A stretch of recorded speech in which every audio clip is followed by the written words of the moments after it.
Hello everyone, welcome back to the channel. I'm Dimitri and this is MG Owners Australia. Before we get to the main topic of this conversation, I would like to ask you a question that I would encourage you to respond to in the comments down below, if you want to play this little game with me. If you had a situation where you could sell your relatively new but still already sort of used car for exactly the same money that you bought it for, and the car had, let's say, between 5 and 10,000 kilometers on the clock. So it's not brand new, it's not pristine, it's in a good condition, but it's not absolutely pristine, it doesn't have the new car smell, and people are offering you exactly the money that you paid for this car. Wouldn't you use this as an opportunity to buy something brand new, explore other ranges, even just if you were in love with your particular car, even just buy another one exactly like that? Wouldn't you do that?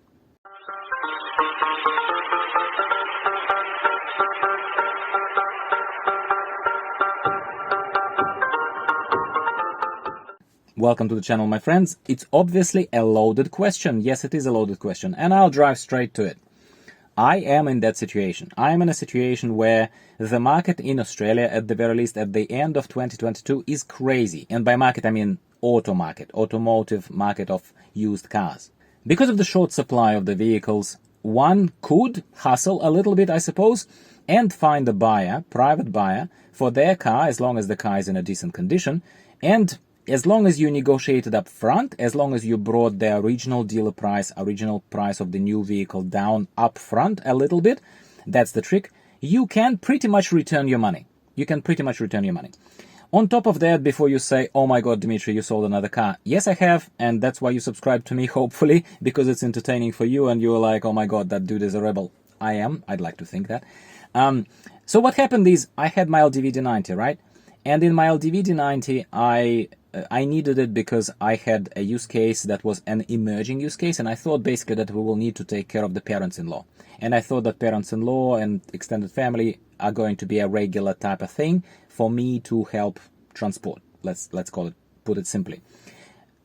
Cutting to the chase, that situation has changed, and I enjoyed my LDV D90. I covered it plentifully on this channel. I had plans of urban camping. I did all sorts of things, and I still remember that time fondly. However, driving a massive, very thirsty blimp of a car around Sydney roads when the car is empty, it's just me and the car, right, is kind of not the use case that I'm looking at anymore. There is just no need. There is just no need. On top of that, there is a market like this, like I just described to you, the market of the automotive resale, basically, of the vehicles. I didn't make any money on it. I didn't make any money on resale, but situation happened.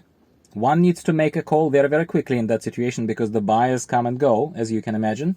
And yeah, good people bought my LDV D90. God bless and all the best to them because they have a massive family. They need the car.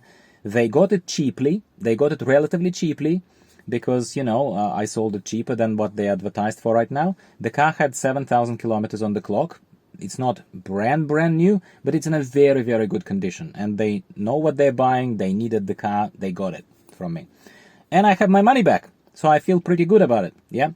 Now, you will ask me, okay, what's next, Dimitri? So first of all, I am in my wife's ZST, MG ZST still, and I still quite like this car, even though we had these problems with the electronics and a little bit of a glitch that kind of periodically reminds us that at the very least MG, and yes, you could extrapolate and say Chinese brands, but I'd say particularly MG, in our intense use and intense kind of evaluation of MGHS, MG over the past year, almost a year.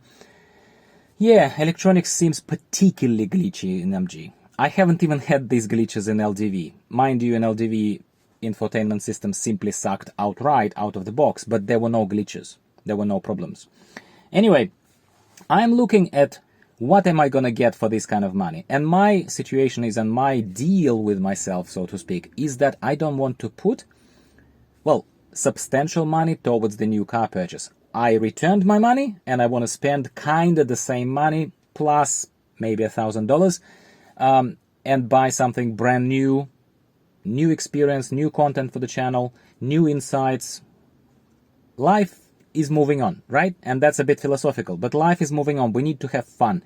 And if this is even shocking for you that I change stuff so easily, for me, that's just me. I don't judge people who drive their cars for 15 years, but this is why those people probably don't have channels like mine, do they?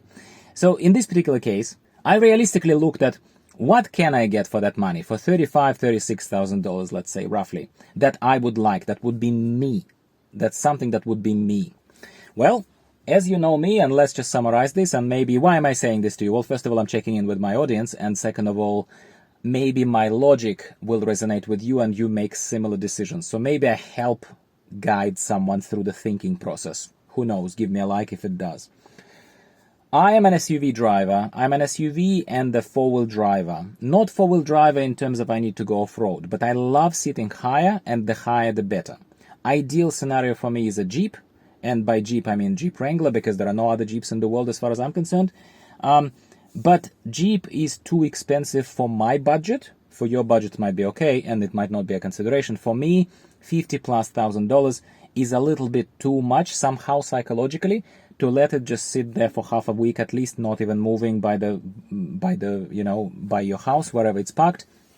For me, the car needs to be more cost efficient and cheaper, put bluntly, in order for me to be okay with it kind of just not being used intensely, like our cars, like this car. Like, it needs to be a bit more cost effective and a bit less expensive upfront and in upkeep than a Jeep, let's say, for me to have one. Plus, I'm not in the money kind of out-of-pocket, cash out-of-pocket category to buy another one. So that's the first one. So Jeep is not in consideration. MG as a brand is still a very cost-effective, still value for money brand for Australia that's gaining speed. Last year they sold apparently 21 or thereabouts 1,000 units of cars, which is massive, right? So I'm not buying an MG because MG, I'm sorry, I love you MG, but you're boring. Your lineup of vehicles on Australian market at the very least is boring. I already spoke about that. I don't want to continue hammering it, but it's just the situation. And we already have an MG, this one, in the family. What else is there? If you start looking outside of Chinese brands, if you start looking at Kias, if you start looking at Hyundais, if you start looking at, I don't know, Mitsubishis, even Nissans, something that is more mid-range, everything is too expensive or too small or too poor in terms of the features, that you get for the car. Yes, through this short period of time, relatively short period of time of owning MG cars, let's say a year, we kind of, both my wife and I, we got spoiled by sunroofs, by leather seats, by 360-degree cameras, by other kind of stuff that works. It's great. And when you have it, it's very hard to say, no, now I'm going to go into bare bones plastic Toyota that costs more than my car. Toyotas break, by the way, as well. So, it's not like they're immune to it. With that thinking process in mind and cutting to the chase, there are a couple of cars that I was interested in, but at the end of the day, I'll save you the kind of the long story, and I can always revisit it if you're interested. Talk to me in the comments down below. I'm happy to talk about it. Essentially, put bluntly, I'm looking at Haval. I looked at Jolyon. I test drove Jolyon. There is a review of Jolyon, which I liked, but I didn't like it enough to buy one for me. I didn't like it enough. It's too similar to ZST. And by the way, now that I do not have my LDV D90, my car, I drive my wife's car, this one, a lot more than I did in the past. It's such a fun car to drive. Yes, glitches and everything periodically, yeah, but overall, we're quite lucky with it. Glitches are intermittent and not very frequent, and it's such a fun car to drive, MG ZST. It is, but I don't want one myself to both duplicate on, like, it's just not fun, okay? So Jolyon, Haval Jolyon, in my opinion, kind of short version is, it's a bit bigger, it's newer, it's a bit more modern in terms of electronics, but it's a bit similar to ZST, to MG ZST. I don't want one. I want to feel like it's more SUV than a car, and this is more of a car, and Jolyon is a car. I'd like an SUV, please.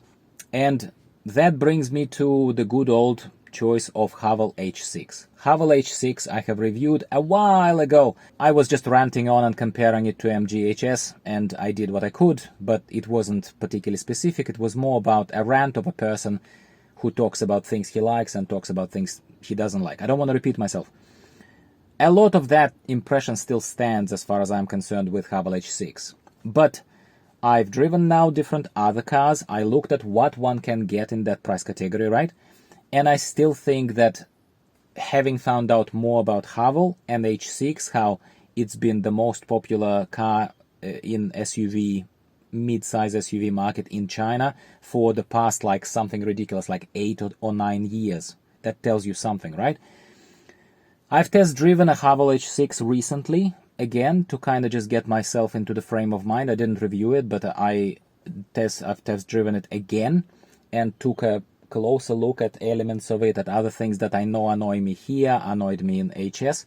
And I do think that Haval gets those things done better. Fingers crossed. I don't know. Truth is to reveal itself. But I am leaning very, very strongly towards Haval. So unless, my friends, you have a very, very good, compelling reason other than, it's a Chinese car, Dmitry, just don't. If you have a good, compelling, preferably mechanical insight or reason to tell me, no, Dmitry, no, don't get a Haval, which I would love to hear about in the comments down below. Unless you have that reason, I'm gonna order a Haval H6. They don't have any in stock, at least not in color I want, and I just want a white one. So it will be a couple of weeks with fully refundable deposit and all that kind of stuff. So it's not too late for me to pull out, but I do not want to pull out. Otherwise, I wouldn't be pre-ordering a car in the first place, would I? So talk to me in the comments down below. Let me know what you think about my choice, my thinking process, what I'm thinking about.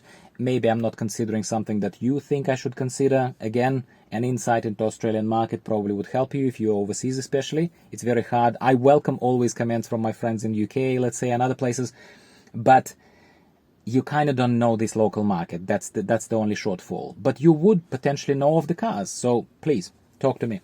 But this is what's happening, my friends. It's exciting. I will not pretend. First of all, I'm getting brand new car with brand new warranty, brand new everything. Second of all, I like Haval H6. I liked it last time. I liked it this time. And heaps more new content coming, potentially. Yes, there is a lot of content there on YouTube already about Haval H6 specifically, but not from me. Not from me, and hopefully you subscribed to me for a reason. Hopefully it is because I give you some certain other angle. I respond to anyone who is not a troll, other kind of stuff.